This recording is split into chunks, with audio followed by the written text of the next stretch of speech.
जोहार झारखंड में ही coaching centre में आपसे विद्यार्थियों का बहुत बहुत हार्दिक स्वागत करता हूं। और आज हम लोग झारखंड का भूगोल के अंतर्गत झारखंड की कृषि के बारे में अध्ययन करेंगे। तो प्यारे दोस्तों, इस वीडियो सेशन को आरंभ करने से पहले, चीज़ों को विस्तार से आपको बताने से पहले, आपको समझाने से पहले मैं आप सभी विद्यार्थियों से ये निवेदन करना चाहूँगा कि जो विद्यार्थी झारखंड राज्य से संबंधित प्रतियोगी परीक्षाओं की तैयारी करते हैं वो निश्चित रूप से मैं ही कोचिंग सेंटर से जुड़े, चैनल को सब्सक्राइब करें, बेल आइकन को भी जरूर दबाएं ताकि कंटिन्यूसली नोटिफिकेशन मिलता रहे, और वीडियो को ज़्यादा से ज़्यादा शेयर करें ताकि और सभी विद्यार्थियों को भी इसका लाभ मिल सके। तो चलिए प्यारे दोस्तों, अब वीडियो सेशन को आरंभ करते हैं और झारखंड की कृषि के बारे में आपको हम विस्तार से बताने का प्रयास करते हैं। तो प्यारे दोस्तों देखिए, ये भाग 1 है और भाग 2 भी आएगा। तो भाग 2 क्या आएगा, उस वीडियो सेशन में क्या रहेगा? तो प्यारे दोस्तों देखिए, झारखंड का कृषि प्रदेश के बारे में मैं आपको भाग 2 में जानकारी दूंगा। आज मैं आपको झारखंड में किस किस प्रकार की कृषि होती है, मुख्य रूप से मौसम के आधार से कितनी प्रकार की फसलें हैं और मुख्य कौन सी फसलें हैं, तो मैं आज इस बारे में आपको डिटेल से बताऊंगा। लेकिन अगले वीडियो में मैं आपको कितने प्रकार के कृषि प्रदेश हैं झारखंड में उसके बारे में बताऊंगा। तो अगले वीडियो का भी, अगले लेक्चर का भी आपको इंतजार करना है और दोनों वीडियो सेशन को आपको देखना है, तब चीज़ें बहुत बेहतरीन ढंग से आपको समझ में आएंगी। तो चलिए प्यारे दोस्तों, अब वीडियो सेशन को आरंभ करते हैं और बहुत बेहतरीन ढंग से चीज़ों को हम लोग समझने का प्रयास करते हैं। चलिए प्यारे दोस्तों देखिए, मैं सबसे पहले बात करने वाला हूं कि झारखंड में कृषि की हालत बहुत ही दयनीय है। चलिए यहां से चीज़ों को प्रारंभ करते हैं। क्योंकि मैंने आपको झारखंड की मिट्टी में बहुत अच्छे तरीके से समझाया था कि झारखंड में अवशिष्ट प्रकार की मिट्टियां पाई जाती हैं। तो अवशिष्ट प्रकार की मिट्टियां पाई जाने के कारण झारखंड में कृषि का विकास नहीं हो पाया है। दूसरा कारण, झारखंड में समुचित सिंचाई की सुविधा भी उपलब्ध नहीं है। और आपको एक बात तो मालूम होना चाहिए कि झारखंड में जितनी भी नदियां हैं सभी नदियां बरसाती हैं। बरसात के महीनों में तो पानी लबालब भर जाता है, लेकिन बरसात के बाद बिल्कुल भी नदियां सूख जाती हैं। तो पानी का भी बहुत अभाव रहता है, सिंचाई का बहुत अभाव रहता है। उसके बाद बंजर भूमि भी बहुत ज़्यादा है। और इन सभी का रीजन क्या है? झारखंड का धरातलीय स्वरूप पर्वतों से, पठारों से बना हुआ है। यही मुख्य कारण है कि झारखंड में कृषि का समुचित विकास नहीं हो पाया है। चलिए अब हम लोग चीज़ों को समझते हैं कि किस प्रकार से झारखंड में कृषि का विकास संभव नहीं हो पाया है। तो देखिए प्यारे दोस्तों, देखिए आप देखिए कि झारखंड का कुल जो क्षेत्रफल है वह है 79,714 वर्ग किलोमीटर। झारखंड का कुल क्षेत्रफल 79,714 वर्ग किलोमीटर है। तो देखिए, वैज्ञानिकों ने ऐसा बताया है, शोध करके ऐसा बताया है कि 45.69% कृषि योग्य है। चीज़ों को बहुत बेहतरीन ढंग से समझिएगा प्यारे दोस्तों, हर एक सेंटेंस में जीके छुपा हुआ है। वैज्ञानिकों ने यह शोध करके बताया है कि झारखंड में जितना भूभाग है, जितना बड़ा क्षेत्रफल झारखंड का है, उसका 45.69% कृषि योग्य भूमि है। लेकिन एक बात और, लेकिन मात्र 23% भूभाग पर खेती की जाती है।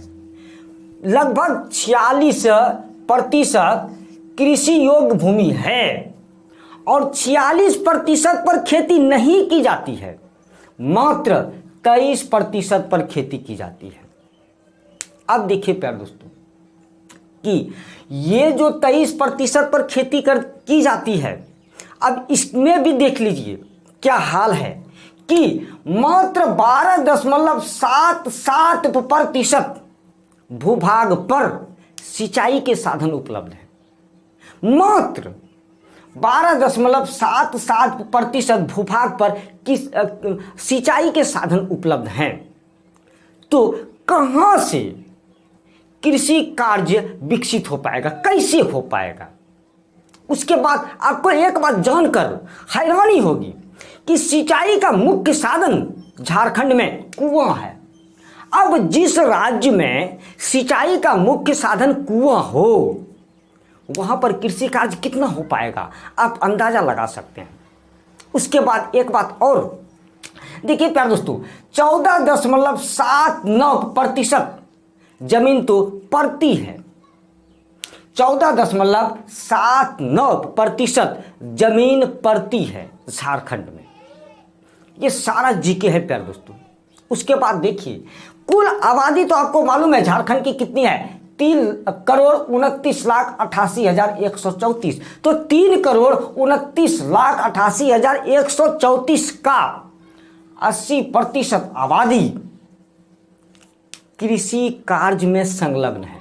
देखिए एक तो कृषि कार्य का समुचित विकास नहीं हो पाया कृषि का, उसके बाद भी क्या 80% आबादी कृषि पर आश्रित है। तो अब आप समझ सकते हैं कि झारखंड की अर्थव्यवस्था कितनी चौपट है। चलिए प्यारे दोस्तों अब और भी कुछ आगे बात करते हैं। तो झारखंड में जो फसल जो होती है ना, वो मुख्यतः मौसम के आधार पर उसे 3 फसलों में बांटा गया है। झारखंड की फसलों को मौसम के आधार पर 3 फसलों में बांटा गया है। कहीं कहीं पर आपको 2 फसल भी मिल सकता है, लेकिन वो आंसर गलत है। 3 फसलों में झारखंड की फसलों को बांटा गया है मौसम के आधार पर। कौन कौन सा प्यारे दोस्तों? तो देखिए खरीफ फसल, रबी फसल और जायद फसल। तो देखिए प्यारे दोस्तों, खरीफ फसल को बरसाती मौसम की फसल कहा जाता है, रबी फसल को ठंडे मौसम की फसल या बैसाखी फसल भी कहा जाता है, और जायद फसल को गर्मा फसल कहा जाता है। तो ये 3 प्रकार की फसलें मौसम के आधार पर झारखंड में होती हैं। अब चलिए बारी बारी से हम तीनों को समझते हैं। तो प्यारे दोस्तों हम सबसे पहले बात करेंगे खरीफ फसल की। तो प्यारे दोस्तों देखिए खरीफ फसल जो है ना, जो जून जुलाई में बुआई की जाती है, खरीफ फसल की बुआई जून जुलाई में की जाती है और सितंबर अक्टूबर में खरीफ फसल की कटाई कर दी जाती है। जून जुलाई में बुआई की जाती है और सितंबर अक्टूबर में कटाई की जाती है। यह मैं बात कर रहा हूं खरीफ फसल की। तो मुख्य रूप से कौन कौन से खरीफ फसल हैं प्यारे दोस्तों झारखंड में? तो देखिए प्यारे दोस्तों, धान, मक्का, ज्वार, बाजरा, मूंग, मूंगफली, गन्ना, ये सभी जो है खरीफ फसल की कैटेगरी में आते हैं। चलिए प्यारे दोस्तों अब हम लोग चीजों को और समझते हैं। तो खरीफ फसल को भी 2 भागों में बांटा गया है। 2 प्रकार का खरीफ फसल झारखंड में होता है। तो पहला हो गया आपका प्यारे दोस्तों भदई फसल और दूसरा हो गया अगहनी फसल। चीजों को बहुत बेहतरीन ढंग से समझने की आवश्यकता है। खरीफ फसल को 2 फसलों में बांटा गया है, पहला भदई फसल और दूसरा अगहनी फसल। तो देखिए प्यारे दोस्तों, भदई फसल की बुआई मई जून में की जाती है और कटाई अगस्त सितंबर में की जाती है। देख लीजिए, भदई फसल की बुआई मई जून में की जाती है और कटाई अगस्त सितंबर में की जाती है। तो इसका नाम भदई फसल क्यों है? तो देखिए मई जून में जब बुआई की जाती है तो उसे बैसाख जेठ बोलते हैं। वह बैसाख जेठ का महीना है, हिंदी महीना बैसाख जेठ, और इसकी कटाई जो अगस्त सितंबर में की जाती है उसे भादो कहा जाता है। इसी के लिए इस फसल का नाम भदई फसल है। भादो में कटाई की जाती है, मतलब अगस्त सितंबर में कटाई की जाती है, इसी के लिए इसका नाम भदई फसल है। चलिए प्यारे दोस्तों, अब देखते हैं कि भदई फसल कुल कृषिगत भूमि का, जितना कृषि योग्य भूमि है तो कुल कृषिगत भूमि का 20.26% भाग में भदई फसल की खेती की जाती है। जितना भाग में कृषि कार्य होता है, जितना भाग में कृषि कार्य होता है उसका 20.26% भाग में भदई फसल की खेती की जाती है। अब चलिए प्यारे दोस्तों, हम लोग आगे समझते हैं अगहनी फसल के बारे में। तो प्यारे दोस्तों देखिए, अगहनी फसल आपका जून में बुआई की जाती है अगहनी फसल की, और इसकी कटाई अगहन में किया जाता है, मतलब दिसंबर में किया जाता है। तो देखिए अगहनी फसल की बुआई जून में किया जाता है, जिसे जेठ आषाढ़ का महीना कहा जाता है, और कटाई दिसंबर में किया जाता है, जिसे अगहन कहा जाता है हिंदी महीना में। तो अगहन में जो कटाई होती है, इसी के लिए इसका नाम अगहनी फसल है। चीज़ों को आप समझ रहे होंगे, ऐसा मैं उम्मीद करता हूं। अब देखिए आगे बात करते हैं। तो अगहनी फसल कितने भूभाग पर बोई जाती है? तो प्यारे दोस्तों देखिए, कुल कृषिगत भूमि का 69.75% भूभाग पर, कुल कृषिगत भूमि का 69.75% भाग पर अगहनी फसल की बुआई की जाती है। चलिए प्यारे दोस्तों, अब दूसरा नंबर का फसल हम लोग बात करते हैं रबी फसल के बारे में। हमने खरीफ फसल के बारे में बेहतरीन ढंग से जान लिया, कितने प्रकार का खरीफ फसल झारखंड में है उन सभी चीज़ों के बारे में जान लिया। खरीफ फसल 2 प्रकार की होती हैं, उन सभी चीज़ों के बारे में जान लिया। अब बात करते हैं रबी फसल की। तो प्यारे दोस्तों देखिए, रबी फसल जो है आपका रबी फसल जो है आपका वह अक्टूबर नवंबर में बुआई की जाती है और बैसाख महीने में कटाई की जाती है। अक्टूबर नवंबर में बुआई की जाती है और बैसाख में कटाई की जाती है। इसी के लिए तो रबी फसल का नाम बैसाखी फसल कहा गया है। और बैसाख का मतलब क्या प्यारे दोस्तों? जनवरी फरवरी।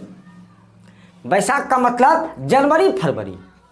तो और इसको ठंडे मौसम की फसल कहा जाता है। क्यों? क्योंकि ये ठंडे मौसम की ही फसल है, ठंडे मौसम में इसकी कटाई होती है। तो रबी फसल की बुआई अक्टूबर नवंबर में की जाती है और कटाई जनवरी फरवरी में की जाती है, जिसे बैसाख कहा जाता है। इसी के लिए इसका नाम बैसाखी फसल भी है। तो प्यारे दोस्तों, ये भी तो आपको जानना जरूरी है कि बैसाखी फसल, रबी फसल कितने प्रतिशत भूभाग पर बोई जाती है। तो प्यारे दोस्तों देखिए, 9.20% कुल कृषिगत भूमि का 9.20% भूभाग पर रबी फसल की बुआई की जाती है। चलिए प्यारे दोस्तों, अब चीज़ों को और आगे समझते हैं। तो रबी फसल में कौन कौन सी फसलें आती है? तो प्यारे दोस्तों देखिए, गेहूं, जौ, चना, तिलहन, ये सभी फसलें, गेहूं, जौ, चना, तिलहन, ये सभी फसलें रबी फसल की कैटेगरी में आती है, ठंडे महीने की फसल कहलाती हैं। चलिए प्यारे दोस्तों, अब अंतिम था अपना जायद फसल, जिसे गर्मा फसल भी कहा जाता है। तो प्यारे दोस्तों देखिए, जायद फसल जो होती है ना, वो कम समय के लिए होती है, कम समय के लिए बिल्कुल भी। और इसमें मुख्य रूप से जो है ना, हरी सब्जियां आ जाती हैं। कि इसी के लिए किसी बुक्स में ये जायद फसल के बारे में दिया हुआ नहीं रहता है, लेकिन मैं आपको बता रहा हूं कि जायद फसल की बुआई मार्च अप्रैल में की जाती है और जून जुलाई में कटाई की जाती है। जायद फसल, गर्मा फसल की बुआई मार्च अप्रैल में की जाती है और जून जुलाई में कटाई की जाती है। और उसके बाद कितने प्रतिशत भूभाग पर? कुल कृषिगत भूमि का मात्र 0.73% भूभाग पर, मतलब कि 1% भूभाग भी नहीं, 1% भूभाग से भी कम कुल कृषिगत भूमि का 0.73% भूभाग पर जायद फसल की बुआई की जाती है और इसमें मुख्य रूप से हरी सब्जियों को शामिल किया जाता है। तो प्यारे दोस्तों, आपने ये मौसम के आधार पर जो तीनों फसलें थी उन सभी के बारे में डिटेल से आपने जान लिया। चलिए अब हम लोग बात करते हैं कि झारखंड की मुख्य फसलें कौन कौन सी है, इन्हीं सभी चीज़ों के बारे में बात करेंगे। अब पार्टिकुलरली फसल के बारे में बात करेंगे। तो प्यारे दोस्तों देखिए, मैंने 8 फसलों का यहाँ पर जिक्र किया हुआ है और इससे ज़्यादा आपको पढ़ना भी नहीं है। देखिए प्यारे दोस्तों, 8 फसल कौन कौन सी 8 फसल? तो प्यारे दोस्तों, पहला धान चावल, दूसरा मक्का, तीसरा गेहूं, चौथा गन्ना, पांचवा जौ, छठा ज्वार बाजरा, सातवां दलहन तिलहन और 8वां मडुआ। ये 8 प्रकार की फसलों का आज मैं जिक्र करूंगा और इससे ज़्यादा आपको पढ़ना भी नहीं है। चलिए देखते हैं, अब बारी बारी से चीज़ों को प्रारंभ करते हैं। तो पहले हम बात करते हैं धान चावल की। तो प्यारे दोस्तों देखिए, धान चावल जो है ना, ये धान जो है, आपको तो मालूम है कि झारखंड में सर्वाधिक उत्पादन धान का ही होता है। तो यहां पर स्पष्ट रूप से मैंने लिखा हुआ है कि सर्वाधिक उत्पादित फसल धान जो है सर्वाधिक उत्पादित फसल है। सबसे ज्यादा उत्पादन किया जाने वाला फसल धान ही है। ये भी जीके में आता है क्वेश्चन प्यारे दोस्तों, जबरदस्त वाला ये जीके है कि सर्वाधिक उत्पादित फसल धान है, जो कि मुख्य रूप से कहां पर जिसकी बुआई की जाती है। तो प्यारे दोस्तों देखिए, सिंहभूम, रांची, गुमला, दुमका, मुख्य रूप से सिंहभूम, रांची, गुमला, दुमका, और यहां पर इन चारों जिलों में 50% धान की फसल की बुआई हो जाती है।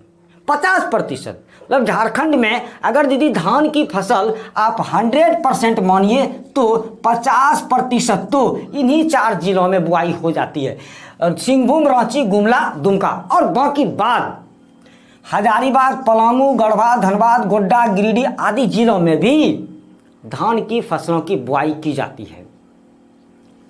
हजारीबाग, पलामू, गढ़वा, धनबाद, गोड्डा, गिरिडीह, इन सभी जिलों में भी धान की फसलें होती है। चलिए प्यारे दोस्तों, अब बात करते हैं मक्का की। यह मक्का जो है, मक्का मतलब मकई, तो मक्का जो है दूसरी सर्वाधिक उत्पादित फसल है। जबरदस्त वाला जीके प्यारे दोस्तों, पहली सर्वाधिक उत्पादित फसल धान और दूसरी सर्वाधिक उत्पादित फसल मक्का। तो प्यारे दोस्तों देखिए, मक्का मुख्य रूप से कहां पर बुआई की जाती है मक्का की? तो प्यारे दोस्तों देखिए, पलामू 1 नंबर पर है। ये बहुत अच्छा वाला जीके मैं आपको बता रहा हूं प्यारे दोस्तों, पलामू प्रथम है। मक्का की खेती सबसे ज्यादा पलामू जिला में होती है। इन चीज़ों को आपको याद रखना। उसके बाद हजारीबाग, गिरिडीह, साहिबगंज का नंबर आता है। तो सबसे ज़्यादा मक्का की खेती पलामू जिला में होती है। उसके बाद क्रमशः हजारीबाग, गिरिडीह, साहिबगंज का नंबर आता है। चलिए प्यारे दोस्तों, अब तीसरा गेहूं के भी बारे में जान लेते हैं। तो प्यारे दोस्तों, गेहूं के बारे में जान लीजिए, तीसरी सर्वाधिक उत्पादित फसल है। तीसरी सर्वाधिक उत्पादित फसल है गेहूं झारखंड में। 1 नंबर पर धान, 2 नंबर पर मक्का और 3 नंबर पर गेहूं। आपको याद रखना है, सीरियली याद रखना है आपको, धान, मक्का, गेहूं। सबसे ज्यादा धान, उसके बाद मक्का और फिर उसके बाद गेहूं। चलिए प्यारे दोस्तों, तो गेहूं की सर्वाधिक बुआई किस जिले में होती है? सर्वाधिक उत्पादन गेहूं की किस जिले में होती है? सर्वाधिक खेती गेहूं की किस जिले में होती है? तो प्यारे दोस्तों, इसमें भी पलामू टॉप पर है, प्रथम है। पलामू जिला में सर्वाधिक गेहूं उत्पादन होता है। और चलिए प्यारे दोस्तों, तब क्रमशः आगे हजारीबाग, गोड्डा का नंबर आता है, और मतलब पलामू के बाद हजारीबाग और गोड्डा का नंबर आता है गेहूं के मामले में। चलिए प्यारे दोस्तों, आपने चीजों को समझ लिया। अब बात करते हैं हम लोग गन्ना की। तो प्यारे दोस्तों, प्रमुख नकदी फसल है झारखंड की गन्ना जो है प्रमुख नकदी फसल कही जाती है। और इसकी खेती कहां पर होती है प्यारे दोस्तों गन्ना की? तो हजारीबाग, पलामू, दुमका, गोड्डा, साहिबगंज, गिरिडीह आदि जिलों में। फिर से देख लीजिए, हजारीबाग, पलामू, दुमका, गोड्डा, साहिबगंज, गिरिडीह आदि जिलों में गन्ना की खेती की जाती है। चलिए प्यारे दोस्तों, अब बात को आगे बढ़ाते हैं। तो बात करते हैं हम लोग जौ की। तो प्यारे दोस्तों देखिए, जौ फसल की कौन सी फसल है प्यारे दोस्तों? तो सबसे पहले आपको यह बात जानना बहुत जरूरी है कि प्राचीनतम फसल है, झारखंड की ही नहीं, भारत की प्राचीनतम फसल जौ ही है।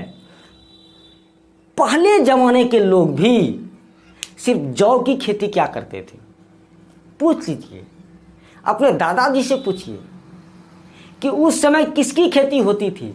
तो प्यारे दोस्तों जौ की ज्यादा खेती होती थी, धान तो बाद में आया। तो जौ को हम प्राचीनतम फसल कह सकते हैं। ये एग्जाम में आता है कभी कभी, प्राचीनतम फसल कौन सी है? तो दे देगा धान, मक्का, गेहूं, जौ। तो आपको जौ वाले ऑप्शन पर टिक करना है। चलिए प्यारे दोस्तों, तो जौ की खेती सबसे ज्यादा कहां होती है और किन किन जिलों में होती है? तो प्यारे दोस्तों देखिए, पलामू, साहेबगंज, हजारीबाग, सिंहभूम, गोड्डा, इन सभी जगहों पर जौ की खेती होती है। पलामू, साहेबगंज, हजारीबाग, सिंहभूम, गोड्डा। चलिए प्यारे दोस्तों, अब बात करते हैं हम लोग ज्वार बाजरा की। तो प्यारे दोस्तों ज्वार बाजरा की खेती हजारीबाग, रांची, सिंहभूम, संथाल परगना क्षेत्र में होती है। ज्वार बाजरा की खेती हजारीबाग, रांची, सिंहभूम, संथाल परगना क्षेत्र में होती है। और प्यारे दोस्तों अब बात करते हैं हम लोग दलहन तिलहन की। तो प्यारे दोस्तों देखिए, दलहन तिलहन के मामले में पलामू जिला ही प्रथम है। दलहन तिलहन के मामले में पलामू जिला प्रथम है, उसके बाद और किसी जिले में होती ही है, लेकिन पलामू प्रथम है। तो देखिए प्यारे दोस्तों, पलामू कितने चीजों में प्रथम है? तो प्यारे दोस्तों देख लीजिए, पलामू जो है कुल मिलाकर तीन चीजों में तो प्रथम है। पहला आपका हो गया मक्का, दूसरा आपका हो गया गेहूं और तीसरा हो गया आपका दलहन तिलहन, जहां पर कि पलामू प्रथम है, पहले नंबर पर आता है। और उसके बाद गन्ना भी पलामू में है, धान भी पलामू में है। मतलब पलामू कृषि के दृष्टिकोण से बहुत ही समृद्ध जिला है। चलिए अब आगे हम लोग बात करते हैं मडुआ की। तो प्यारे दोस्तों मडुआ फसल जो है ना, कम समय में तैयार होने वाली फसल है, बिल्कुल भी कम समय में तैयार होने वाली फसल मडुआ फसल है, जिसकी बुआई अप्रैल मई में की जाती है और जून जुलाई में इसकी कटाई कर दी जाती है। और प्यारे दोस्तों मडुआ फसल किन किन जिलों में होती है? तो प्यारे दोस्तों रांची, हजारीबाग, गिरिडीह, इन सभी जिलों में मडुआ फसल की खेती की जाती है। तो प्यारे दोस्तों आपने झारखंड की कृषि के बारे में बहुतों जानकारियां प्राप्त कर ली होंगी, और अगला वीडियो भी आपको जरूर देखना है, जहां पर मैं कितने कृषि रीजन हैं, कितने एग्रीकल्चर रीजन हैं, कृषि प्रदेश के बारे में आपको मैं बहुत बेहतरीन ढंग से जानकारी दूंगा। और वो लेसन तो 10 ही रहेगा, लेकिन भाग 2 हो जाएगा, तो उसको भी देखना है। अगला वीडियो का भी आपको इंतजार करना है। तो प्यारे दोस्तों उम्मीद करूंगा चीज़ें आपको समझ में आई होंगी, बहुत बेहतरीन ढंग से आपने सभी चीज़ों को जान लिया होगा। और प्यारे दोस्तों नोट्स के लिए कहीं इधर उधर भटकने की ज़रूरत नहीं है, डिस्क्रिप्शन में नोट्स डाल दिया गया है, आप डिस्क्रिप्शन से नोट्स को उतार लीजिए, वीडियो को 1-2 बार देख लीजिए, सारी चीज़ें स्पष्ट रूप से आपको समझ में आ जाएंगी। तो प्यारे दोस्तों आपके उज्जवल भविष्य की कामना करता हूँ, आप अपने लक्ष्य की प्राप्ति में ज़रूर सफल हो, ईश्वर से प्रार्थना करता हूँ। जिन विद्यार्थियों ने इस वीडियो को देखा बहुत बहुत धन्यवाद देता हूँ। जय हिंद, जय झारखंड।